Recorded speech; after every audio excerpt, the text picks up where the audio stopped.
Hi, and welcome to another episode in the series of From the Vaults in the Rare Book and Special Collections Division here at the Library of Congress. Today we are going to take a moment to spend some time looking at a book that emerges from the effort to ratify the American Federal Constitution in 1787. We'll look at the process of ratification, but more important, we're going to look at a book that has emerged since then as one of the most important pieces of American political writing ever conceived. The Federalist, as it was known then, was a gathering of 85 articles written by Alexander Hamilton, James Madison, and John Jay in an attempt to encourage the state of New York to ratify the federal Constitution. Soon after the Constitution left the Federal Convention, or the Constitutional Convention, in September of 1787, there was an immediate response by anti-federalists objecting to the power and the potential tyranny that a large, unopposed federal government may impose on the rights of individuals. These anti-federalists, a very loose gathering of individuals, wrote under pseudonymous names like Cato and Brutus. Alexander Hamilton, in an effort to respond to the Anti-Federalists and to encourage the ratification of the Constitution in New York, enlisted James Madison and John Jay to write a series of essays.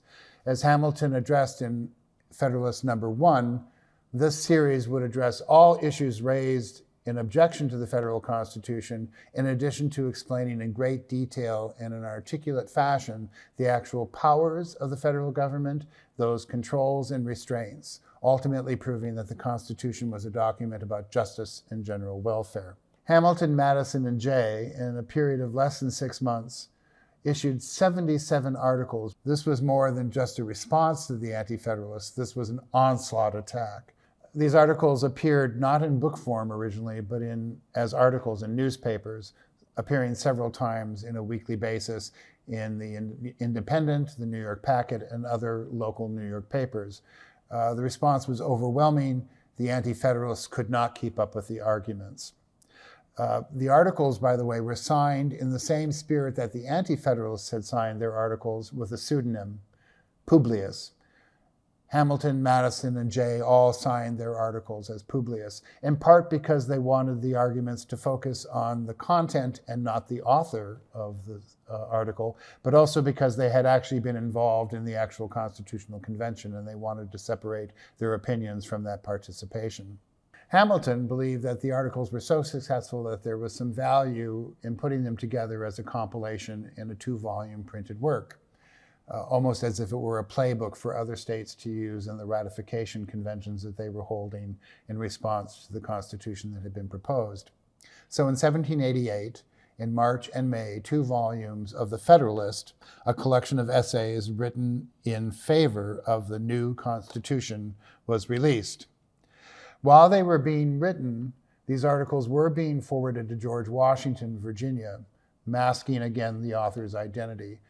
Prompting Washington to suggest that the success of the Federalist movement would rely on an articulate author and the power of a good pen. The publication of these essays as a 2-volume work in 1788 was almost a bit too late. By the time the Federalist was released, 9 states had already ratified the American Constitution. New York was, in essence, landlocked by supporters of the Constitution. It was inevitable that the Federalist cause would win in New York. The publication itself, however, has emerged over time as an extremely clear and delineated discussion of the meaning and principles behind the Constitution, and over time has grown in its importance both in terms of American political theory, but also used in judicial cases. In the span of time since its release, the Federalist has been, for example, cited more than 250 times in Supreme Court hearings. So today we view it as a very articulate clarification of the meaning behind the power of the Senate, the power of the judiciary, the sense of majority rule, all the way down to a discussion of the Bill of Rights. The publication of the essays included the 77 essays originally appearing in the newspapers, plus an additional 8 to make 85. This is an amazing array of clear-headed political conversation about the meaning of the Constitution and its impact on the lives of the American people. This is an example of the two-volume publication of the Federalist. It happens to be Thomas Jefferson's copy of the Federalist, and it carries with it some very important and interesting factors. For example, Thomas Jefferson, who we associate mostly with the Declaration of Independence, James Madison is often considered the major author of the Constitution. But this doesn't mean that Jefferson didn't have his fingers in the development of the Constitution, as he was in Paris constantly sending Madison books. When the Federalist was published, Alexander Hamilton's wife, Eliza Schuyler Hamilton, sent a copy of this publication to her sister, Angelica Schuyler Church. Those of you who are familiar with the Hamilton musical will realize that we're missing Peggy, but Peggy didn't have anything to do with this particular publication. So at the top, you'll notice, for example, that it's actually annotated that Elizabeth Hamilton to Mrs. Church from her sister. Angelica made sure that Thomas Jefferson received this copy in Paris. Jefferson immediately responded to Madison, saying that in some cases, Madison's arguments had shifted his position on the document itself, and indeed on the very nature of the federal Constitution. Certainly one of Madison's most important contributions to this publication is Federalist Number 10. This is the argument against the rule of the majority over the rights of the minority. Federalist Number 10 listed here. You will notice that Jefferson doesn't annotate his book in any way. There's very little commentary on his part. In fact, there is no commentary on Jefferson's part except for one particular technique that he uses to identify his books. He doesn't write his name in his publications. He looks for an initial at the bottom of the page. That's typical of 18th century publications. They're called signatures. These are devices that allow the person who's binding the book to put it together. Jefferson will find the J signature. In the 18th century, I and J are collapsed into one capital letter I and put a T in front of it for Thomas Jefferson. He will also seek out signature T and put a J in front of it for Thomas Jefferson.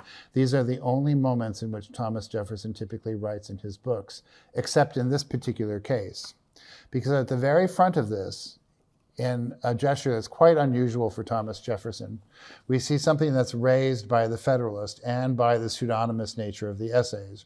As soon as this was released, one of the great parlor games of the 18th century was to discuss who wrote which essays. Now, John Jay, who fell sick very early into the process, actually only wrote 5 essays. 2, 3, 4, and 5 are about the danger of foreign influence. Number 64 is about the limitations and powers of the Senate. The remaining 80 were written between Madison and Hamilton. The authorship of these essays aren't entirely clear, and there are several instances along the way in which these iterations are corrected and adjusted. But Jefferson plays into this parlor game, and in a moment that's really quite unusual, actually annotates the flyleaf of his book by saying, numbers 2, 3, 4, 5, and 64 are by Mr. J. Numbers 10, 14, on and on and on by Mr. Madison, and Alexander Hamilton wrote the rest. This doesn't necessarily agree with the listings that Hamilton produced, nor does it jive with the listings that Madison produced. And this has been an ongoing controversy in scholarship since the date that this was published. An interesting reason why is that when Alexander Hamilton was preparing for his battle with Burr, he left a list of his contributions to the Federalist with his lawyer, even though they had all agreed that they would never reveal their authorship. This forced Madison's hand because Hamilton was claiming some of Madison's publications, and ultimately the competition of authorship began.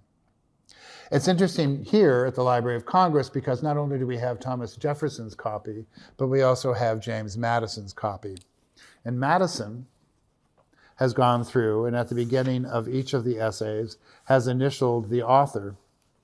So, for example, here, you'll note at the top that Madison has indicated that he has written this particular number, James Madison. So we can take this listing, pit it against modern scholarship, and realize that there are 2 or 3 of these numbers which still have not been resolved in terms of their actual authorship. There are a number of essays that are important in the Federalist. Certainly one that was extremely important at the moment of the Constitution was number 84 by Alexander Hamilton. No sooner had the Constitution been released for ratification than James Madison found himself confronted with the request to list the individual rights that are guaranteed to people rather than institutions in the Constitution. There were hundreds of suggestions that emerged in the ratifying conventions. Madison tried to boil them down to mere 12. And so very soon after the Constitution was being ratified, Madison released a document which was the proposed list of 12 amendments to the Constitution that guaranteed individual rights. Federalist number 84 by Hamilton argues against the idea of proposing a Bill of Rights, as it's called, because he felt that any iteration of individual rights implied that those not enumerated didn't exist. Other states felt that there was too much of a potential for tyranny if they didn't have individual rights guaranteed in the Constitution. So in response, Madison published this. This is the proposal for the 12 amendments to the federal Constitution, which will ultimately constitute the Bill of Rights. Well, those of you who are familiar with the Bill of Rights will be saying there are only 10 amendments, and that's exactly what happened. Only numbers 3 through 12 made it through the ratification process. 3 states didn't ratify at all. The first 2, which had to do with enumeration, with payment and enumeration of members of Congress, were dropped. Amendment number 2 actually becomes Amendment 27. And what we're left with is the familiar Bill of Rights 1 through 10. The story behind the publication of the Federalist is a good reminder that American political theory has a story to tell. It begins in the process of ratifying the Constitution, something that's very real and established and direct in the lives of the American people, and then builds in its importance until it stands today as one of the definitive documents that underscores and defines the meaning of the Republican structure of the federal government that we exist under today. Thank you for joining us today for this discussion of the Federalist Papers. I look forward to seeing you again as we pull another item from the vaults here at the Library of Congress.